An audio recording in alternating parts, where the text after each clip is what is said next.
Diamonds in the rough. NFL Draft Diamonds. Time to shine.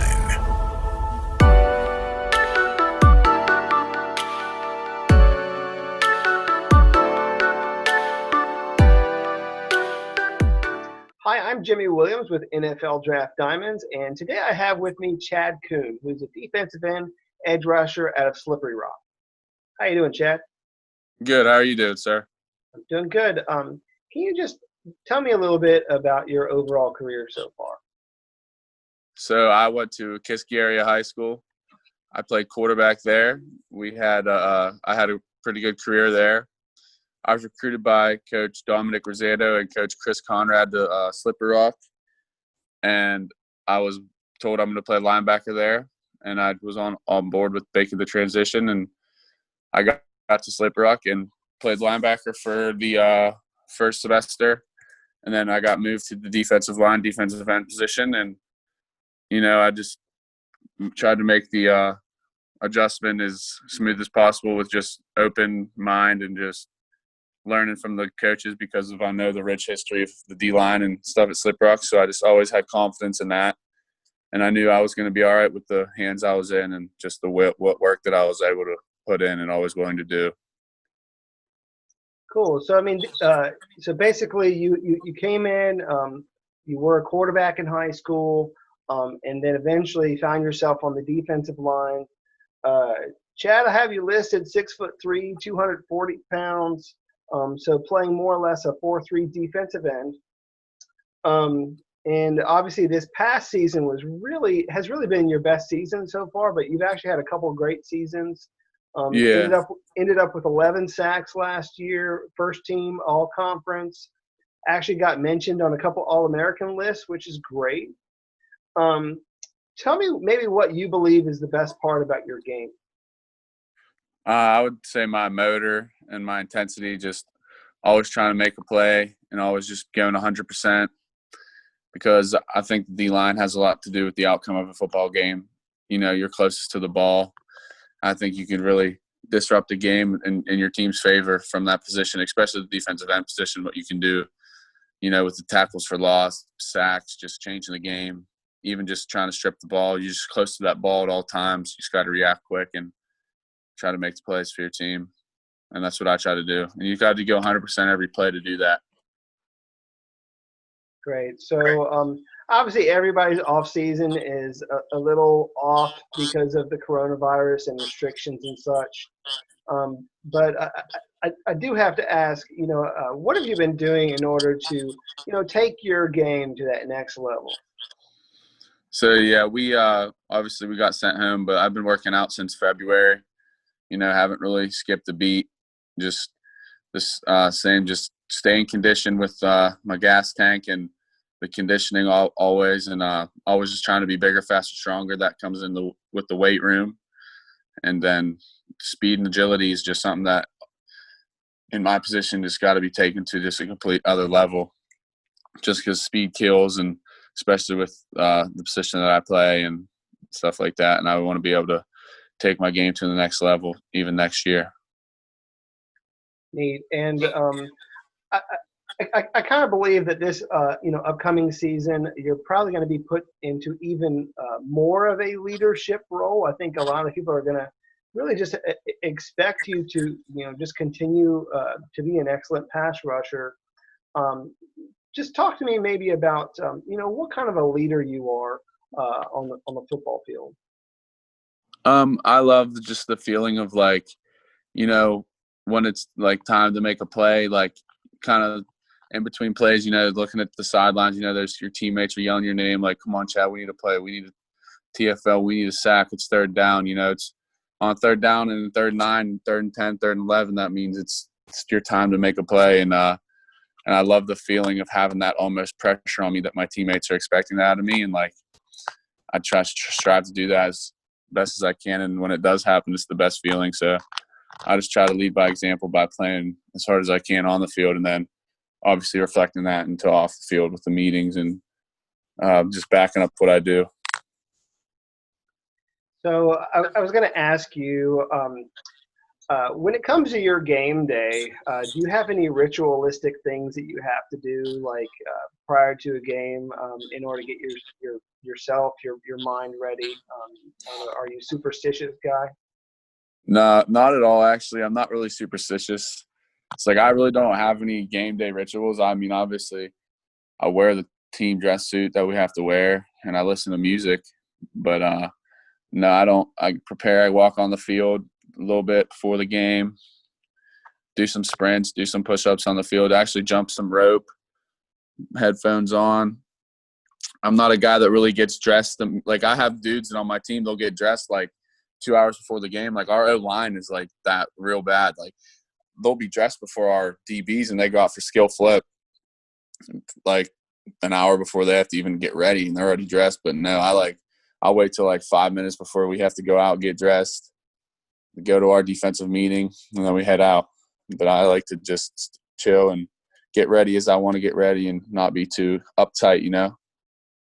You were telling me though that you didn't wear an undershirt for that one game. Oh yeah, so never. No, I don't. No, there's actually a couple people on our team that do that. There's only like a handful of us. I don't even know if there's 5 of us, but yeah, we don't wear a shirt under the jersey, and it's in practice you got to just because of the straps, the leather straps. But no, it's just something that helps us breathe in those early games in September. So this past season was just a really great season for you guys. I mean, obviously you came up short in the playoffs. Very disappointing. Really, that Mother Nature just had to, be your biggest opponent there. But talk to me maybe about a memorable play or moment so far throughout your career. I realized just going back in your history, you had an excellent game in 2018, getting 4.5 sacks in one game. Talk to me either about that or this past season, just anything that you want to talk about. That was a fun day with, the 4.5 sacks. My buddy had 3.5 that day, and we were like going in at halftime. We both had like 2, I think, and we were like, we're gonna get this record. The team wasn't as good, and we were blowing them out by then, but we were like, we're gonna get this record. We like kind of raced to it. But another play that comes to my mind was Notre Dame this past year, and it was a play where we ran an inside stunt, and I knew I was going to head fake inside and then go to the guard's inside shoulder. And I didn't get the sack, but I hit the quarterback just threw it, and he actually threw it, and my buddy picked it off, Shane Schuback, and that kind of closed out the game at Notre Dame and sent us to the semis. So that was probably a memorable play this year.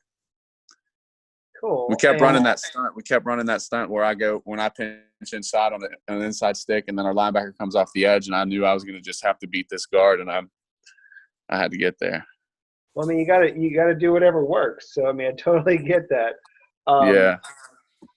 Let's just take a second and step off the field. I just kind of want to know what kind of a person you are, like off the field. Talk to me a little bit, maybe, about what your major has been there at Slippery Rock, and maybe just a little bit about the kind of guy you are, like, off the field that maybe not everybody knows. So my major is safety management, and it's like it can be in construction, it can be in oil and gas, it can be in a general industry, in a factory, but it has a lot to do with OSHA and the safety of employees that work with their hands, and especially like that. And but other than the work and other than my major, I'm into fishing. I like to do a lot of fishing. Like I said, the weather's kind of hot to do it during the day, so I like to get out there at night and catch catfish, get some chicken livers, and let it sink to the bottom. And I like to catch catfish, and pretty simple guy. I like to just chill. Cool. Chicken livers. I totally remember that. That's what my dad used to always get. Those things are nasty, but they work. Yeah, they do. So let's just take a couple moments, give a shout out to a few people. Talk to me maybe just a little bit about some of the coaches that have really helped mold and shape you over the years. Anybody you want to talk to that's really helped you as a coach? Obviously, the ones the first 2 that come to mind are Coach Rosano and Coach Lutz. They were the ones that were, like the big ones that got me there and stuff. And told me that I'm going to be a better defensive player than I would ever been a quarterback, and I didn't really believe them from the start. And then after I got comfortable with everything, I actually really started to believe them. And then my position coaches that I've had, Joe Phillips and Coach Bam this year that we've had, they just I thought they really took the time to really try to study me as a player and get my weaknesses and strengthen my weaknesses and strengthen my strengths to even make them more powerful. So there's just a lot of people that helped me over the years. Players too, a lot of players that I've played there and I played with, Well, compete with. Just go ahead and talk to me about some of those players then. I mean, some of your teammates. Yeah, like for years. sure. Definitely over the years we've had a lot. Ian Park he was a monster as an offensive guard. He's always one that I think about. And then Marcus Martin, he's the GOAT. He's the one that everybody knows.